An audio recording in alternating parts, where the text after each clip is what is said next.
भूत, पिशाच, चुड़ैल, आत्मा, आप लोगों ने इन सब के बारे में तो सुना ही होगा।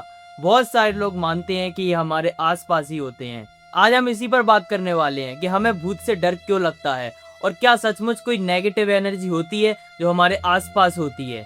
चलिए तो आज की इस मजेदार सी वीडियो को हम शुरू करते हैं।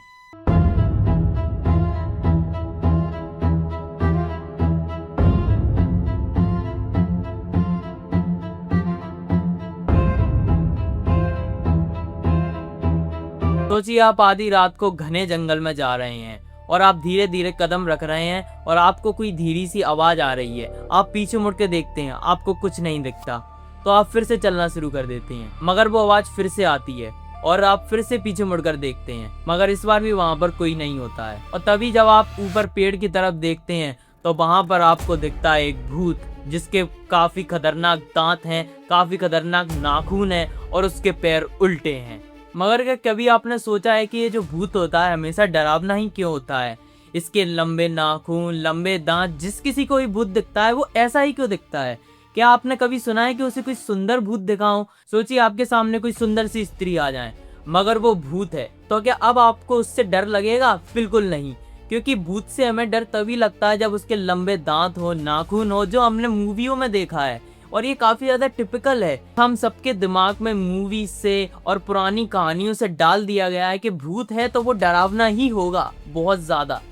मगर मैंने जो सुंदर स्त्री का एग्जाम्पल दिया, अगर आपके सामने कोई सुंदर सी स्त्री आ जाए तो आप लोगों को उससे बिल्कुल डर नहीं लगेगा। मगर अब आपको ये डर क्यों नहीं लग रहा है? अगर हम इसे साइंटिफिक नजरिए से देखें तो ये पूरा खेल हमारे शरीर के केमिकल्स का होता है। हमारे शरीर में कुछ ऐसे केमिकल्स होते हैं जो हमें हंसना, रोना और कब डरना है ये हमें बताते हैं। सबसे पहले हम बात कर लेते हैं आत्मा शब्द पर। मगर इस आत्मा शब्द के साथ इतना ज्यादा छेड़छाड़ किया गया है कि इसका मतलब अब कुछ और ही बनकर रह गया है। आत्मा सुनकर आपके दिमाग में सबसे पहले क्या आता है? कि कोई इंसान मर गया और मरने के बाद उसके शरीर से कोई आत्मा निकल गई। यही हम टिपिकली समझते हैं कि आत्मा का मतलब होता है। मगर अगर हम आत्मा को ठीक से जाने तो इसका मतलब बिल्कुल ही विपरीत और बिल्कुल ही अलग होता है। आत्मा शब्द का मतलब होता है शून्य। आप लोगों ने ये तो जरूर सुना होगा कि हर एक इंसान के अंदर भगवान है और इसी को आत्मा कहते हैं। दोस्तों, जब इंसान मर जाता है तो वो निसंदेह आत्मा बन जाता है, मगर जिस तरीके से हमने सुना है उस तरीके से नहीं। हम लोग सोचते हैं कि जब इंसान मर जाता है तो उसके शरीर से कोई उसके ही जैसी, जो हमने फिल्मों में देखा है उसी तरीके की कोई आत्मा निकलती है, मगर ऐसा बिल्कुल भी नहीं होता है। जब इंसान के अंदर कुछ भी न बचे उसे कहा जाता है आत्मा। जब इंसान मर जाता है तो उसके अंदर कुछ भी नहीं बचता। क्योंकि आप लोग ध्यान दो, क्या आपने कभी खुद से पूछा है कि आप असल में हैं कौन?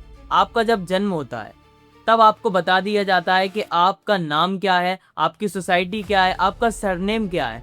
मगर क्या आपने कभी जानने की कोशिश किया कि आप सच में कौन हैं? आप सबसे पहले बाहर से आपको जो भी मिला उस सब चीजों को हटा दीजिए और फिर खुद से पूछिए कि आप असल में कौन है। आपका नाम जो है वो भी बाहर से दिया गया है, आपकी जो भाषा है वो भी बाहर से दी गई है। जितनी भी आप अगर गौर कर कर देखेंगे तो जितनी भी चीजें हैं सब कुछ बाहर से आई हैं। तो कुछ तो इंसान का असली होगा, उसी को कहते हैं आत्मा, और उसी को हम भगवान भी कहते हैं। आत्मा का डायरेक्ट मतलब होता है भगवान, और आत्मा सबके अंदर होती है। इसीलिए ऋषियों ने कहा कि भगवान सबके अंदर होते हैं, क्योंकि आत्मा सबके अंदर होती है। जब इंसान मर जाता है तब कुछ भी नहीं बचता है। तो जब आप देखना शुरू करोगे कि आप असल में कौन है तो आप पाओगे कि आपके अंदर कुछ भी नहीं है। आपने जो भी पाया है वो सब कुछ बाहर से पाया है, और आपका जो असली चीज है उसी को आत्मा कहा जाता है। जब इंसान पूरी तरीके से मर जाता है, समाप्त हो जाता है, तो उसके अंदर कुछ भी नहीं बचता, और वही होता है उसका ट्रू सेल्फ। तो आत्मा का मतलब होता है जब कुछ भी ना बचे। आत्मा का मतलब ये नहीं होता कि कोई उसमें से कोई चीज निकल गई और फिर वो भूत बन के इधर उधर घूमने लगी।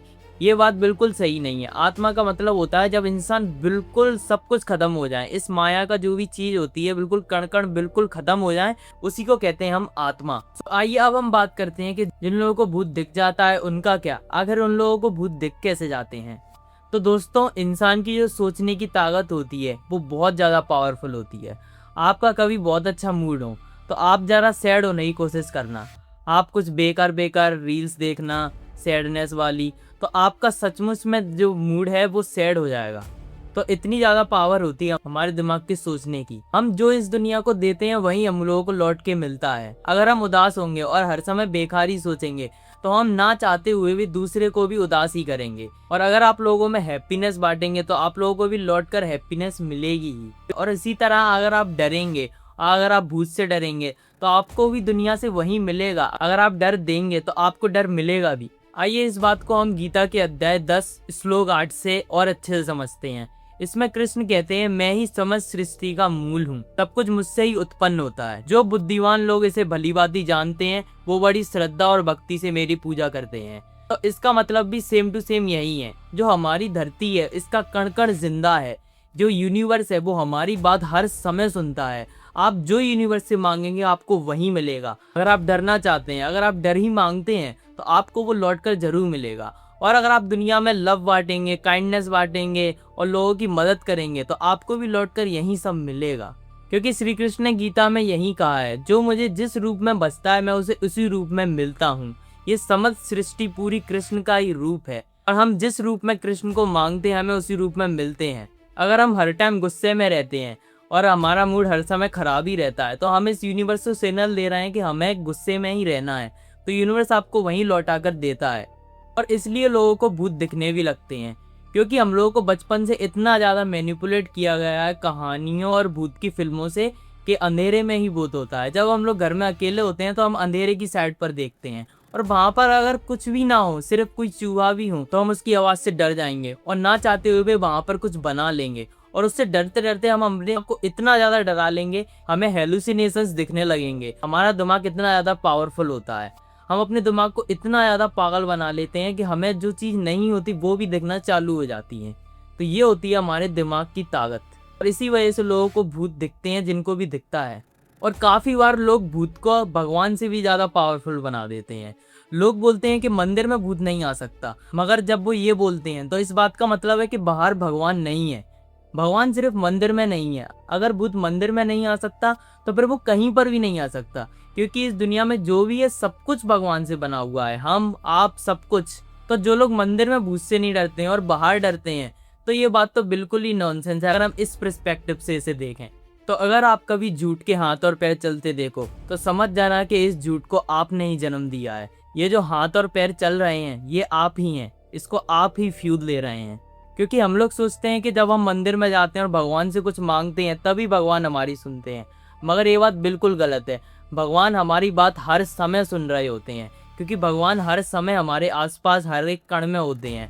और आप जैसा फील कर रहे होते हैं, अगर आप डर रहे होते हैं तो ना चाहते हुए भी आप डर ही मांग रहे हैं तो आपको डर ही मिलेगा। आप जो चीज़ जितना अट्रैक्ट करोगे आपकी तरफ वो उतनी ज़्यादा आएगी, ना चाहते हुए भी। अगर आपको वो नहीं पसंद तो उस बारे में बिल्कुल आपको सोचना बंद करना पड़ेगा, तभी वो चीज़ आपसे अट्रैक्ट होना बंद करेगी, वरना ना चाहते हुए भी आप उसके बारे में और ज़्यादा सोचोगे। और आप हनुमान चालीसा की लाइन भी देख सकते हैं जहाँ पर लिखा हुआ है, भूत पिशाच निकट नहीं आवे, महावीर जब नाम सुनावे। इसका मतलब है जो भी जितनी भी भूत पिशाच जैसी अंधविश्वास की चीज़ें होती हैं ये सारा अंधविश्वास आपका दूर हो जाएगा जब आपको महावीर नाम का ज्ञान हो जाएगा। ये सब कुछ बेकार हैं, एकमात्र सच जो है वो सिर्फ महावीर नाम है। इसीलिए लिखा गया है, महावीर जब नाम सुनावे। महावीर से यहाँ पर मतलब है जब महावीर जो ज्ञान हमें आ जाता है तब हमें पता चलता है कि हम जितनी भी भूत पिशाच जैसी चीज़ों से डर रहे थे वो सब कुछ अंधविश्वास है और किसी काम का नहीं है, और एकमात्र सच जो है वो महावीर है। अब मैंने आपको भूत पिशाच, अध्यात्म और साइंटिफिक दोनों तरीके से बता दिया है, तो अब मैं इस वीडियो को यहीं पर रोकता हूँ। आप सब्सक्राइब कर दीजिए मेरे चैनल प्रिंस अनफिल्टर्ड को। तो फिर मिलते हैं किसी मज़ेदार वीडियो में। अपनी सेहत का ख्याल रखिए, तब तक के लिए गुड बाय, धन्यवाद।